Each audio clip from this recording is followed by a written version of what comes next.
Hello बच्चों, कैसे हो। आज फिर लेकर आया हूं एक बहुत छोटी सी ट्रिक जिसमें हम सीखेंगे कि भाई रासायनिक समीकरण यानी कि केमिकल इक्वेशन को कैसे बैलेंस करना है। तो उसके दो तरीके हैं। एक तो आप बहुत अच्छे से जानते हैं, हिट एंड ट्रायल मेथड, और एक नया तरीका है जो है आपका स्टीचियोमेट्रिक कोफिशिएंट। ये एक थोड़ा नया तरीका है, इसको आप बहुत अच्छे से जानते हो, जो आपकी बुक में भी दिया हुआ है। तो दोनों मेथड से हम केमिकल रिएक्शंस को बैलेंस करना सीखते हैं, क्योंकि बोर्ड के एग्जाम पॉइंट ऑफ व्यू से एक ना एक बैलेंसिंग का क्वेश्चन आपके एग्जाम में आना ही आना है। तो चलो करते हैं इसको बैलेंस। अब जैसे कि आप देख रहे हो, आयरन वाटर के साथ अगर रिएक्ट करता है तो वो बनाता है फेरिक ऑक्साइड प्लस हाइड्रोजन। अब हमें क्या करना है कि यहाँ आयरन और यहाँ पर आयरन दोनों में क्या है भाई, यहाँ एक है और यहाँ पर तीन है। तो हम क्या काम करेंगे, हिट एंड ट्रायल मेथड से हम चेक करेंगे कि भाई लेफ्ट हैंड साइड और राइट हैंड साइड, इसे हम क्या कहते हैं, ये हमारे रिएक्टेंट कहलाते हैं और इसे हम प्रोडक्ट कहते हैं, यानी कि ये अभिकारक और ये उत्पाद। अब अगर हम Fe लेफ्ट हैंड साइड में देखते हैं तो 1 है, इस तरफ देखते हैं तो 3 है, इधर हाइड्रोजन देखते हैं तो 2 है, इधर हाइड्रोजन देखते हैं तो ये भी 2 है, इधर ऑक्सीजन 1 है और इधर ऑक्सीजन 4 है। तो अगर हम इसको बैलेंस करते हैं तो Fe अगर इधर 3 है तो इधर भी हम अगर Fe को 3 कर देते हैं तो मान लीजिए ये हमने 3 कर दिया, अब Fe के 3 पूरे हो गए। चलिए उसके बाद अब बात आती है हाइड्रोजन हाइड्रोजन की, ये तो बैलेंस है।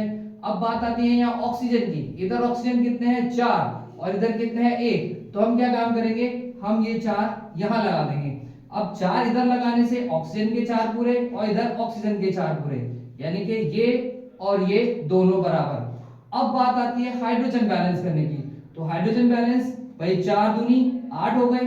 तो यहाँ पर हम क्या करेंगे, यहाँ भी हम 4 लगा देंगे। इस तरीके से ये रिएक्शन बैलेंस हो गई। इसमें क्या होता है कि आपको तुक्का मारना होता है कि भी हम कहां पर क्या लगा सकते हैं। लेफ्ट हैंड साइड और राइट हैंड साइड दोनों को देखने के बाद रिएक्टेंट और प्रोडक्ट को आप बराबर कर दो।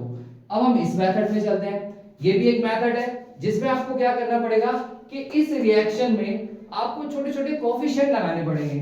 जैसे कि यहां लगा दिया आपने A, ये लगा दिया आपने B, यहां आपने कर दिया C और इसे आपने कर दिया D। तो आप लेफ्ट हैंड साइड और राइट हैंड साइड अगर देखते हो तो यहाँ A है और ये A किसके बराबर है, यहाँ 3C के। 3C क्यों, क्योंकि Fe के 3 है।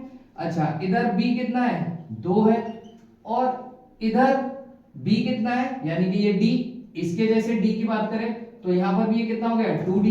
तो यहाँ पर क्या हो गया, B बराबर D हो गया। अब अगर हम बात करें यहाँ B कितना है, ये वाला, ये चीज अगर हम देखें भाई ऑक्सीजन के साथ और इधर ऑक्सीजन देखते हैं तो यहां पर एक बी किसके बराबर है, 4C के बराबर है। देखिए बी मैंने यहां किसे, ऑक्सीजन का लिया। अगर मैंने बी यहां पर ये बी है और इधर हमने देखा कि भाई डी, तो यहां पर एक बी और यहां पर ये कितने के बराबर है, 4C के बराबर है। अब हम क्या काम करेंगे, हम किसी के अंदर भी मान लीजिए हमने C इक्वल टू 1 पुट कर दिया। अब C इक्वल टू अगर मैं 1 पुट कर लेता हूं तो यहां पर B इक्वल टू कितना आ गया 4। तो अगर मैं यहां पर B की जगह 4 रख देता हूं, अब B की जगह 4 आ गया तो H के कितने हो गए, 4 दूनी 8 हो गए। तो यहां पर भी हम क्या रख देंगे, 4 रख देंगे। उसके बाद अब यहां A के कितने हो जाएंगे, यहां 3 हो जाएंगे और उसी के साथ साथ यहां भी 3 हो गए। तो आप देख सकते हो अगर आप पूरी रिएक्शन लिखोगे तो 3Fe plus 4H2O will give Fe3O4 plus 4H2। अगर आपको इस रिएक्शन में कोई भी दिक्कत आ रही हो, समझ में ना आए, तो मुझसे कमेंट बॉक्स में जाकर इसका सॉल्यूशन दोबारा पूछ सकते हैं। आई होप आपको ये वीडियो बहुत अच्छी लगी होगी। लाइक, कमेंट और शेयर जरूर करें। अगली वीडियो में फिर मिलते हैं, जब तक के लिए अपना ध्यान रखें, बाय।